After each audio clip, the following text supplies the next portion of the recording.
Je te quitte. J'ai rencontré quelqu'un, elle s'appelle Natacha, et elle est tout ce que tu n'es pas. On déménage aux Maldives. Bonne chance avec ta mère grincheuse. Les mots me fixaient depuis l'écran de mon téléphone, chacun plus glacial que le précédent. J'étais assise dans la chambre d'hôpital de ma mère, le faible bip des machines se mêlant au bourdonnement des lumières au-dessus. Sa respiration était stable pour le moment, son corps fragile enfin au repos après une autre journée difficile. Michael n'a même pas eu la décence d'appeler, juste un texto, cruel et méprisant, comme si les 3 dernières années de notre mariage ne signifiaient rien. Je m'appelle Jennifer, j'ai 33 ans, et jusqu'à présent, je pensais avoir ma vie plus ou moins organisée. Mon père est décédé alors que j'avais une vingtaine d'années, laissant derrière lui ma mère dont je m'occupe depuis sa maladie. Michael a toujours clairement fait savoir qu'il n'était pas fan de cette situation. Ce n'est pas comme si elle était ta responsabilité, disait-il, levant les yeux au ciel lorsqu'il devait manquer un dîner ou annuler des plans pour s'occuper d'elle. Tu dois te concentrer sur nous, pas sur elle. Rétrospectivement, il n'est pas surprenant qu'il ait fait quelque chose comme ça. Michael a toujours été égoïste, mais je pensais pouvoir le gérer, je pensais pouvoir l'aider à devenir quelqu'un de meilleur. J'ai relu le texto et rangé mon téléphone. Ça ne servait à rien d'y penser maintenant. Mon attention devait être portée sur ma mère. Lorsque j'ai finalement quitté l'hôpital tard cette nuit-là et que je suis rentrée à la maison, tout le poids de la trahison de Michael a commencé à se faire sentir. J'ai ouvert la porte de la maison que nous partagions, un espace qui soudainement me semblait inconnu, et j'ai poussé un profond soupir en laissant tomber mon sac sur le canapé. Quelque chose a attiré mon attention. Le collier de diamants que mon père m'avait offert, il était exactement là où je l'avais laissé sur ma coiffeuse, du moins je le croyais. Je l'ai pris, le faisant tourner entre mes mains. À première vue, il semblait correct, mais quelque chose n'allait pas.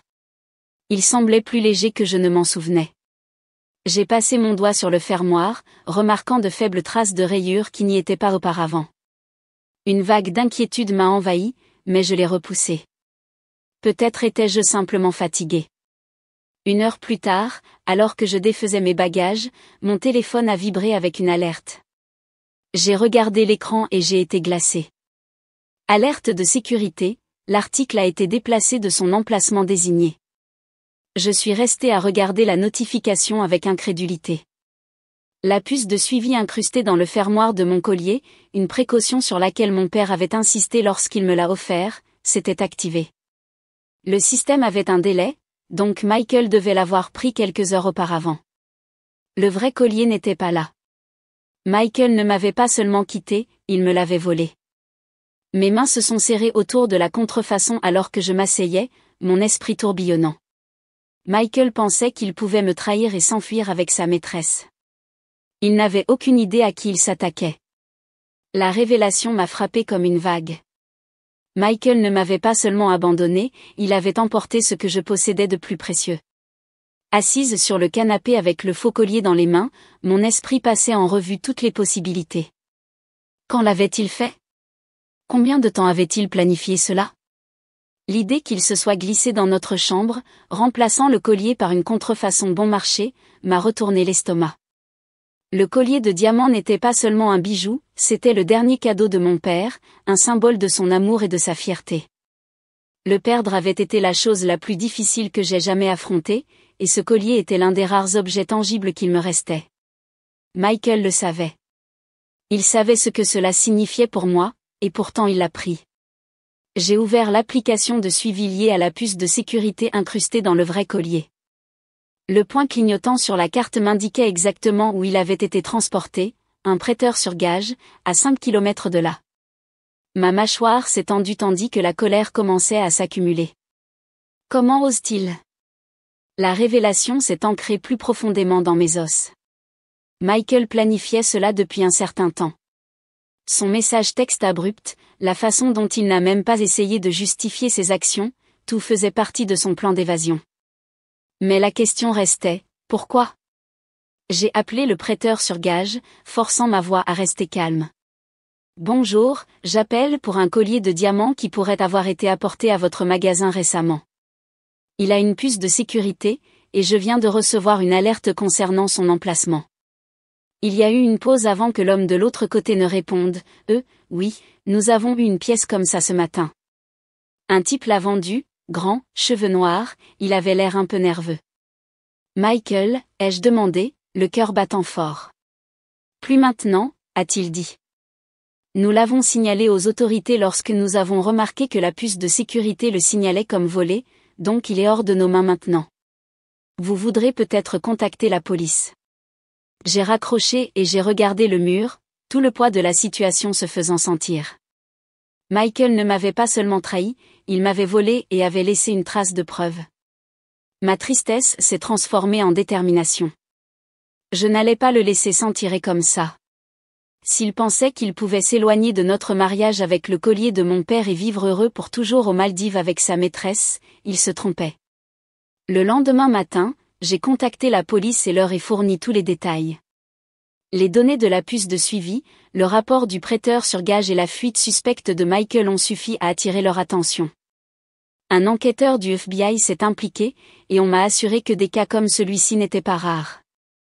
Nous allons nous en occuper, a déclaré l'agent avec fermeté.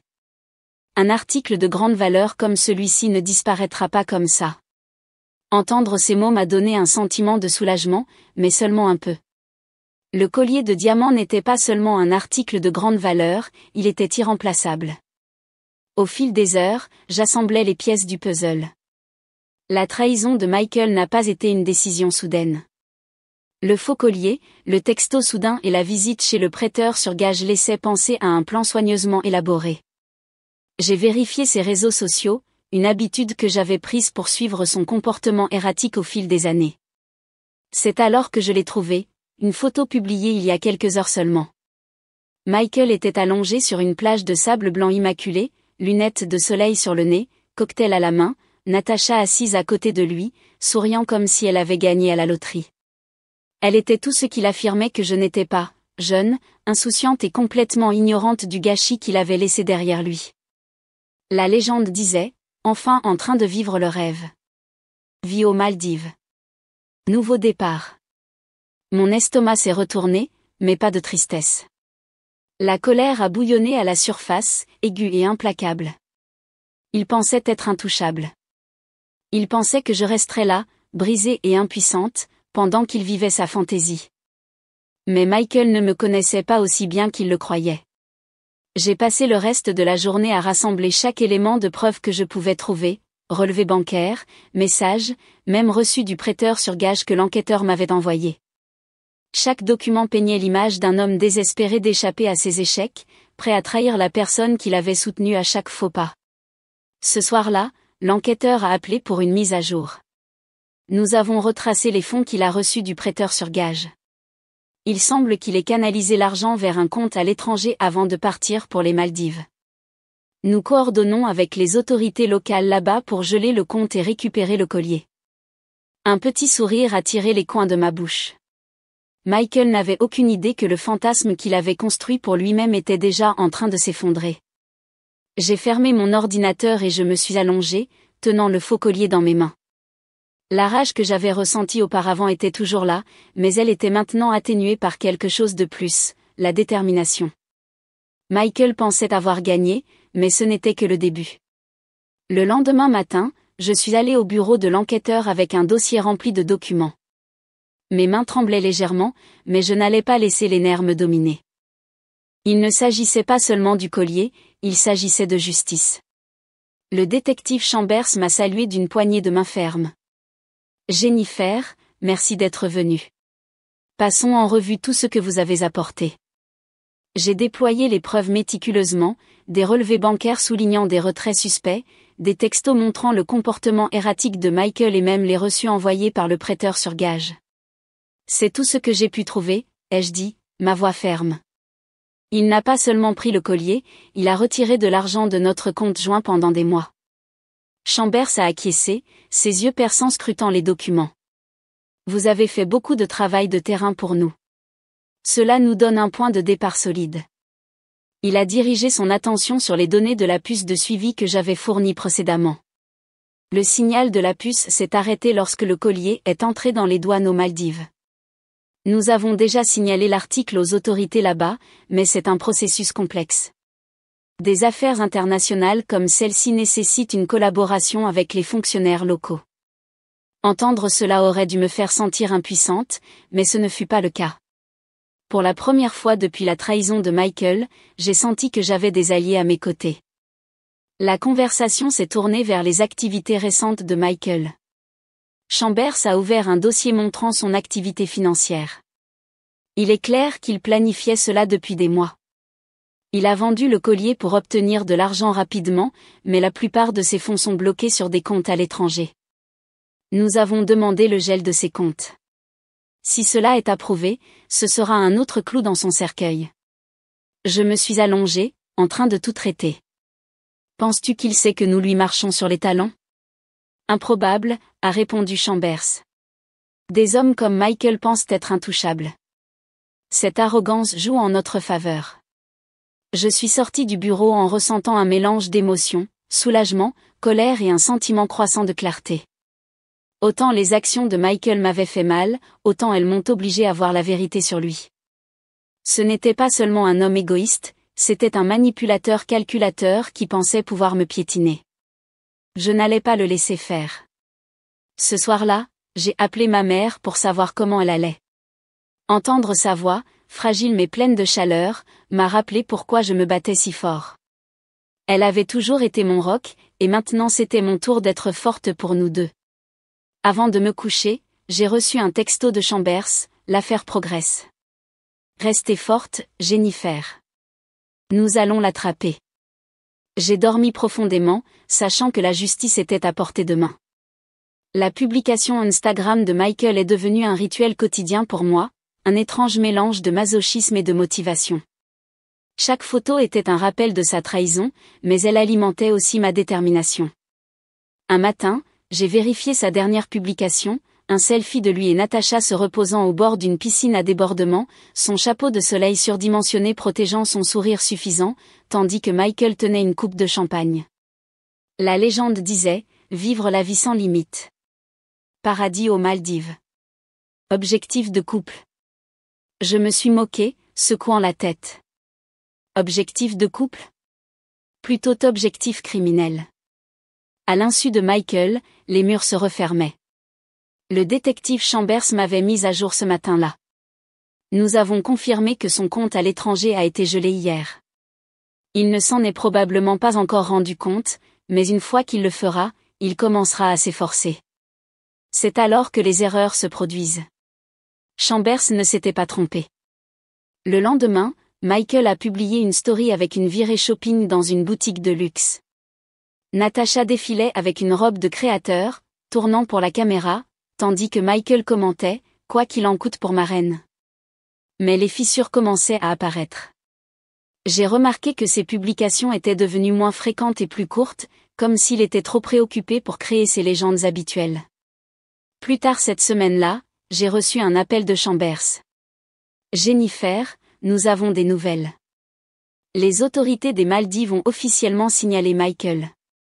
Elles s'apprêtent à émettre un mandat d'arrêt fondé sur les accusations que nous avons portées. Ce n'est plus qu'une question de temps maintenant. » Entendre ces mots m'a donné une secousse de satisfaction. Michael avait joué ses cartes en pensant avoir tout le pouvoir. Maintenant, son château de mensonges s'effondrait, et il n'en avait aucune idée. Pendant ce temps, Natasha semblait heureusement inconsciente de la tempête qui s'annonçait autour d'elle. Une autre photo est apparue sur le fil d'actualité de Michael ce soir-là, tous les deux en train de faire de la plongée dans des eaux cristallines. J'ai regardé l'écran, me demandant si Natasha savait le genre d'homme avec qui elle était. Se rendait-elle compte qu'il était capable de voler à quelqu'un qui ne l'avait que soutenu? Ou était-elle complice de ses plans, volontairement aveugle aux conséquences? Le lendemain, j'ai reçu un autre appel de Chambers. Son ton était plus aigu cette fois-ci, plus urgent. Jennifer, le mandat d'arrêt a été émis. Les autorités locales suivent les mouvements de Michael maintenant. Si tout va bien, elles le prendront en garde à vue dans 48 heures. J'ai raccroché le téléphone et je me suis permise un petit sourire. Michael était toujours en train de boire des cocktails et de prendre des photos, complètement ignorant du fait que son petit monde parfait était sur le point d'imploser. Bientôt, il ne pourrait plus s'enfuir. Sa vie de rêve au paradis allait se transformer en cauchemar mérité. 2 jours plus tard, j'ai reçu l'appel que j'attendais. Jennifer, nous l'avons, a déclaré le détective Chambers, sa voix pleine de calme satisfaction. Michael a été arrêté ce matin aux Maldives. Les autorités locales l'ont intercepté dans son hôtel. La vague de soulagement m'a frappé si fort que j'ai dû m'asseoir. Que se passe-t-il maintenant, ai-je demandé, à peine capable de contenir le mélange d'émotions qui bouillonnait en moi. Les autorités des Maldives le retiennent en attendant l'extradition, a expliqué Chambers. Il est également accusé localement d'avoir tenté de transporter un article signalé à travers les frontières.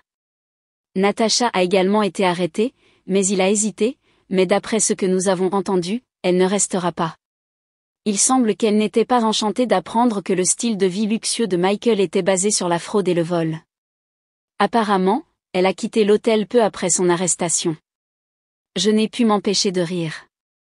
Natasha, la femme qui était censée être son échappatoire, l'avait abandonnée au moment où les choses se sont compliquées. C'était la justice poétique à son apogée. Plus tard ce soir-là, j'ai vu les conséquences de mes propres yeux.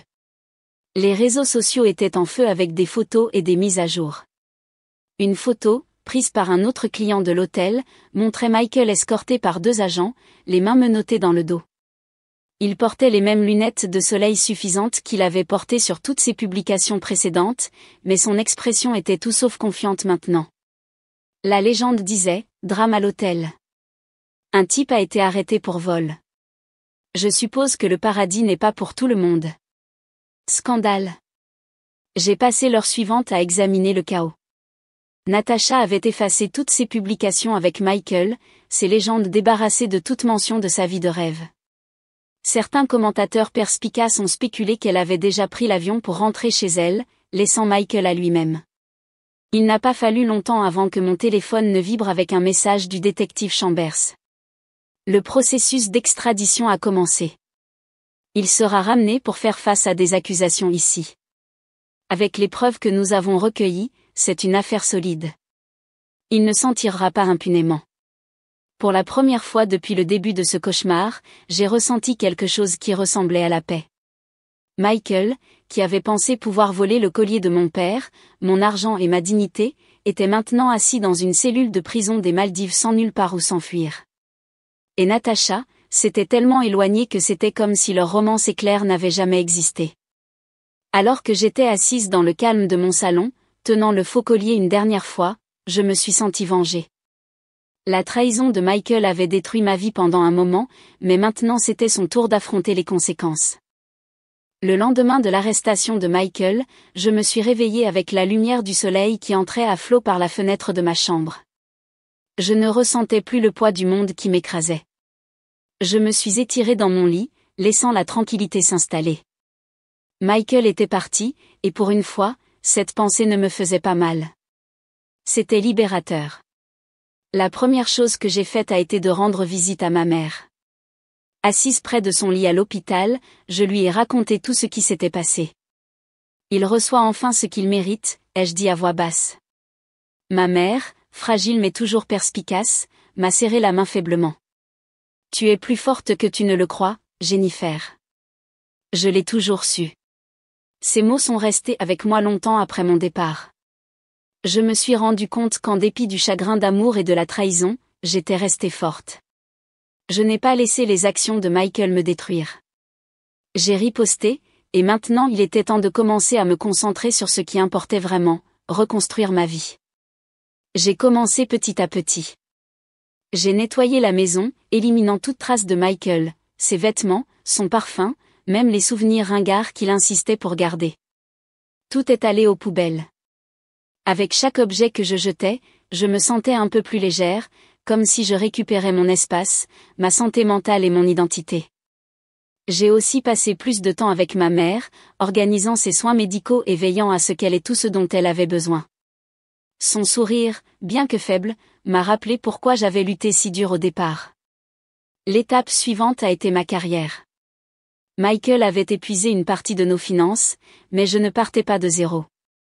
Mes économies, combinées aux fonds que j'ai réussi à récupérer, m'ont donné une base. J'ai contacté mon ancienne patronne, une femme solidaire nommée Hélène, qui avait toujours cru en moi. Lorsque je lui ai expliqué ma situation, Hélène n'a pas hésité. Revenez quand vous serez prête, a-t-elle dit. Nous avons manqué de vous avoir dans l'équipe. Ces mots ont été une bouée de sauvetage. En quelques semaines, j'étais de retour au travail, plongée dans des projets qui ont ravivé ma passion. Les routines familiales m'ont aidé à retrouver un sentiment de stabilité, mais cette fois-ci, j'ai fixé des limites claires, plus de travail jusqu'à tard dans la nuit pour apaiser Michael. Mon temps était à moi, et je ne l'allais plus donner. Je me suis également reconnectée avec des amis dont je m'étais éloignée pendant mon mariage. Autour d'un café et de longues conversations, je me suis rendu compte à quel point j'avais manqué ces relations. Elles m'ont rappelé la personne que j'avais été avant Michael, quelqu'un d'indépendant, motivé et plein de vie. Tous les soirs, je passais du temps à écrire un journal, réfléchissant à mon parcours. Les entrées n'étaient pas toujours positives. Il y avait encore des moments de colère et de tristesse, mais ils étaient honnêtes. Écrire m'a aidé à traiter tout ce que j'avais enduré et m'a rappelé la force que j'avais trouvée en moi. Un soir, en regardant de vieilles photos, je suis tombée sur une photo de mon père. Il souriait à la caméra, la lumière du soleil attrapant le collier qui reposait maintenant en sécurité dans mon écrin à bijoux. Je l'ai fait, papa, ai-je chuchoté, en embrassant la photo. Je ne l'ai pas laissé gagner. Le lendemain, je me suis fait une promesse, ne plus vivre dans le passé. Le chapitre Michael de ma vie était terminé. Maintenant, il était temps de me concentrer sur moi, sur ma mère et sur l'avenir que nous avions encore devant nous. C'était une nuit calme lorsque j'ai reçu le message. Au début, je n'ai pas reconnu le numéro. Le texto disait « Jennifer, je suis Natacha. Je sais que je suis la dernière personne dont tu veux avoir des nouvelles, mais j'ai besoin de te dire quelque chose.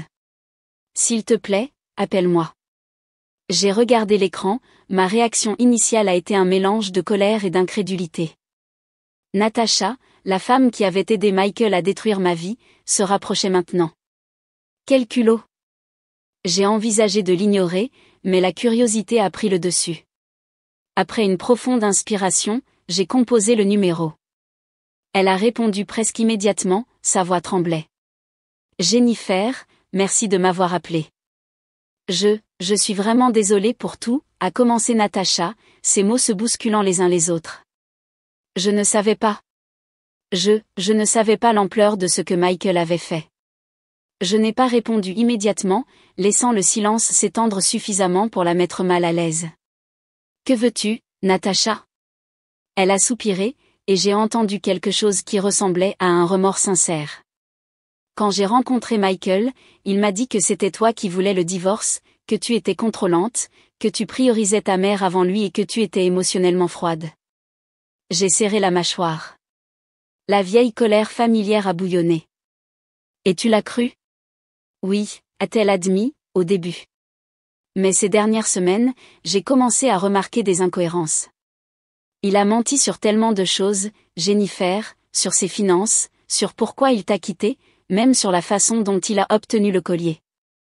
Quand j'ai découvert qu'il avait été volé, je n'ai plus pu le regarder de la même façon. Il y a eu une pause, puis elle a ajouté, je l'ai quitté le jour où il a été arrêté.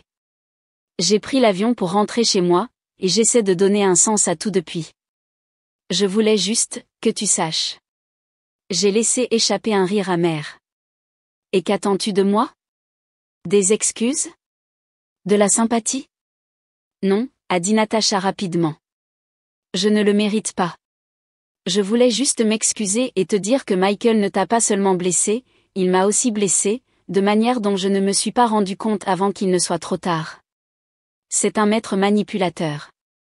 Ces mots sont restés suspendus dans l'air, et pendant un moment, j'ai considéré leur poids. Je ne lui faisais pas confiance, pas complètement, mais je pouvais voir les fissures dans sa confiance. Michael l'avait utilisé comme il m'avait utilisé.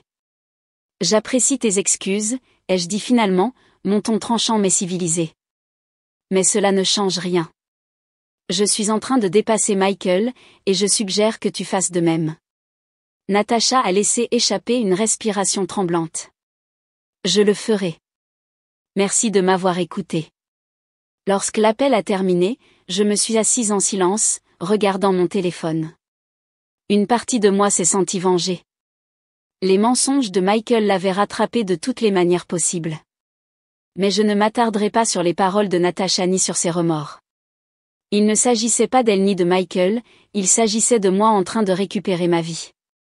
Je me suis levée et j'ai rangé mon téléphone, me concentrant plutôt sur l'avenir que je construisais. La trahison de Michael m'avait consumé une fois, mais maintenant ce n'était plus qu'un chapitre que j'avais déjà clos. L'appel est arrivé un frais mardi matin. La voix familière du détective Chamber exprimait une note de satisfaction. « Jennifer, j'ai de bonnes nouvelles », a-t-il dit. Le collier a été officiellement récupéré et vous est rendu. Il devrait être de nouveau entre vos mains d'ici la fin de la semaine. Pendant un moment, je n'ai pas pu parler. Le soulagement m'a envahi, mêlé à un profond sentiment d'accomplissement.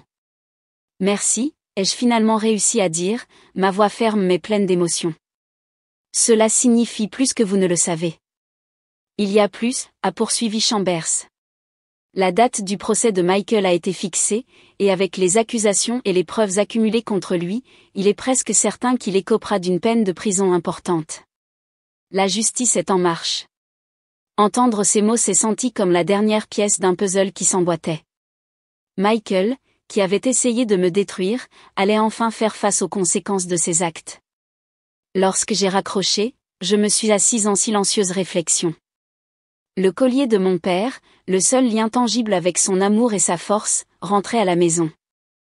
Le vol de Michael avait été une tentative désespérée d'effacer mon sentiment de stabilité, mais il n'avait fait que démontrer à quel point j'étais réellement résistante. En regardant par la fenêtre, j'ai ressenti une vague de fierté. J'avais affronté la trahison, j'avais riposté et j'en étais sortie plus forte. Le jour où le collier est arrivé, je l'ai récupéré au bureau de l'enquêteur. En le tenant dans mes mains, j'ai ressenti une sensation accablante de paix. Il brillait aussi intensément que le jour où mon père me l'a donné. Ce n'était pas seulement un bijou, c'était un symbole de résistance, d'amour et de tout ce que j'avais surmonté. Ce soir-là, je me suis assise avec ma mère dans la chambre d'hôpital, le collier autour de mon cou. Ses yeux se sont illuminés lorsqu'elle l'a vu, un rare moment de clarté brisant sa fatigue habituelle. « Il est magnifique », a-t-elle dit doucement, sa voix à peine plus forte qu'un murmure. « Il est rentré à la maison », ai-je répondu, en lui prenant la main. Alors que j'étais assise là, une idée a commencé à se former. Ma mère avait traversé tellement de choses, voyant sa santé décliner, sachant combien je m'étais sacrifiée pour elle. Elle méritait quelque chose d'agréable, une occasion de créer de nouveaux souvenirs. Ce soir-là, j'ai commencé à planifier un voyage pour nous deux, quelque part de significatif mais paisible. J'ai pensé aux endroits que mon père avait toujours voulu que nous visitions ensemble, me fixant sur une paisible ville côtière qu'il avait adorée enfant. Le lendemain matin, je lui ai partagé l'idée. Une fois que tu te sentiras mieux, nous y allons, ai-je dit, lui montrant des photos de la ville. Son sourire, faible mais sincère, a été toute la confirmation dont j'avais besoin. Il ne s'agissait pas seulement du voyage, il s'agissait de retrouver la joie, d'aller de l'avant sans laisser le passé nous définir. Alors que je faisais mes valises ce soir-là, j'ai ressenti un calme que je n'avais pas connu depuis des années.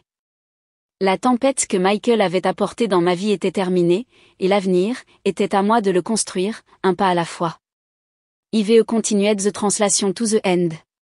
Please note that nuance of meaning and tone can be difficult to perfectly capture in translation, and some stylistic choices have been made to maintain a natural flow in French.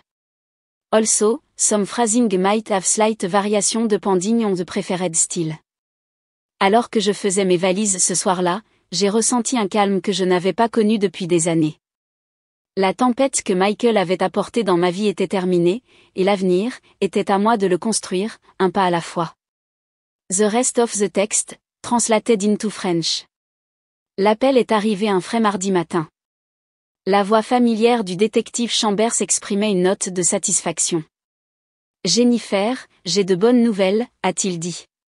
Le collier a été officiellement récupéré et vous est rendu. Il devrait être de nouveau entre vos mains d'ici la fin de la semaine. Pendant un instant, je n'ai pas pu parler. Le soulagement m'a envahi, mêlé à un profond sentiment d'accomplissement. Merci, ai-je finalement réussi à dire, ma voix ferme mais pleine d'émotion. Cela signifie plus que vous ne le savez. Il y a plus, a poursuivi Chambers. La date du procès de Michael a été fixée, et avec les accusations et les preuves accumulées contre lui, il est presque certain qu'il écopera d'une peine de prison importante. La justice est en marche. Entendre ces mots s'est senti comme la dernière pièce d'un puzzle qui s'emboîtait. Michael, qui avait essayé de me détruire, allait enfin faire face aux conséquences de ses actes. Lorsque j'ai raccroché, je me suis assise en silencieuse réflexion. Le collier de mon père, le seul lien tangible avec son amour et sa force, rentrait à la maison. Le vol de Michael avait été une tentative désespérée d'effacer mon sentiment de stabilité, mais il n'avait fait que démontrer à quel point j'étais réellement résistante. En regardant par la fenêtre, j'ai ressenti une vague de fierté.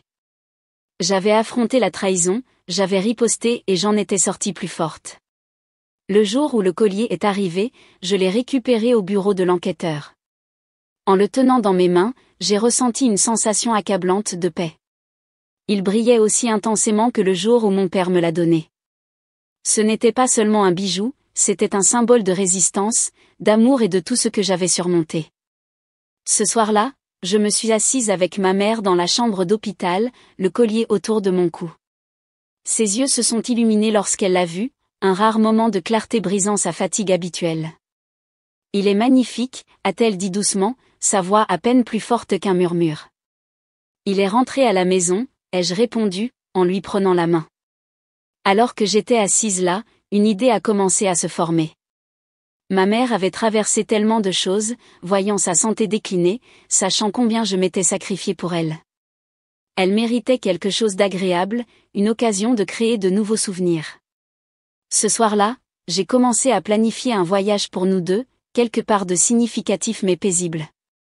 J'ai pensé aux endroits que mon père avait toujours voulu que nous visitions ensemble, me fixant sur une paisible ville côtière qu'il avait adorée enfant. Le lendemain matin, je lui ai partagé l'idée. Une fois que tu te sentiras mieux, nous y allons, ai-je dit, lui montrant des photos de la ville. Son sourire, faible mais sincère, a été toute la confirmation dont j'avais besoin. Il ne s'agissait pas seulement du voyage, il s'agissait de retrouver la joie, d'aller de l'avant sans laisser le passé nous définir. Alors que je faisais mes valises ce soir-là, j'ai ressenti un calme que je n'avais pas connu depuis des années. La tempête que Michael avait apportée dans ma vie était terminée, et l'avenir, était à moi de le construire, un pas à la fois. L'appel est arrivé un matin de mardi. La voix familière du détective Chambers était empreinte de satisfaction. « Jennifer, j'ai de bonnes nouvelles, dit-il. Le collier a été officiellement récupéré et vous sera remis. Il devrait être entre vos mains d'ici la fin de la semaine. » Pour un instant, je suis restée sans voix. Le soulagement m'a envahi, mêlé à un profond sentiment d'accomplissement. « Merci », ai-je finalement réussi à dire, ma voix ferme mais pleine d'émotion. Cela signifie plus que vous ne le savez. Il y a plus, continua Chambers. La date du procès de Michael a été fixée, et avec les accusations et les preuves accumulées contre lui, il est presque certain qu'il écopera d'une peine de prison importante. La justice est en marche. Entendre ces mots a été comme la dernière pièce d'un puzzle qui s'emboîtait. Michael, qui avait essayé de me détruire, allait enfin faire face aux conséquences de ses actes. Lorsque j'ai raccroché, je me suis assise en silencieuse réflexion. Le collier de mon père, le seul lien tangible avec son amour et sa force, rentrait à la maison. Le vol de Michael avait été une tentative désespérée d'effacer mon sentiment de stabilité, mais il n'avait fait que démontrer à quel point j'étais réellement résistante. En regardant par la fenêtre, j'ai ressenti une vague de fierté. J'avais affronté la trahison, j'avais riposté et j'en étais sortie plus forte.